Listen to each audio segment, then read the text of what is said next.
Well, I spent most of my life living in places that didn't belong to me.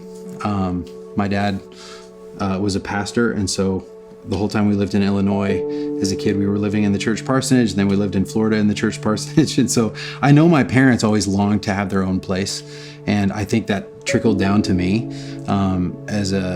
As a young man, I remember just wishing, like kind of wondering what it would be like to actually have some place to really care for the rest of my life. And so around the time my kids were, between 5 and 10 years old or so, we found this property and went for it without really knowing what we were getting ourselves into. But it's been about 14 years now. The kids have spent the better part of their childhood here.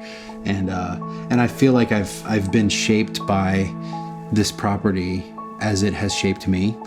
The having a place that you take care of is it's like owning a pet. It's like you can't leave it alone. You've got to like be committed to this thing and take care of it. And so when being on the road all the time, it's hard for me to even concentrate, especially in the spring when I know that flowers are coming out of the ground and the strawberries are ripe and there's so much to do.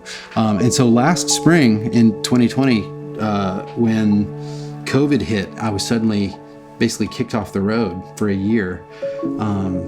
I felt a lot of the anxiety that everybody else did with COVID and the grief and the confusion and all that stuff. But mixed in with all of that for me was this huge sigh of relief that I had an excuse to be home and without any guilt feel the freedom to really take care of the property and pay attention to where we were.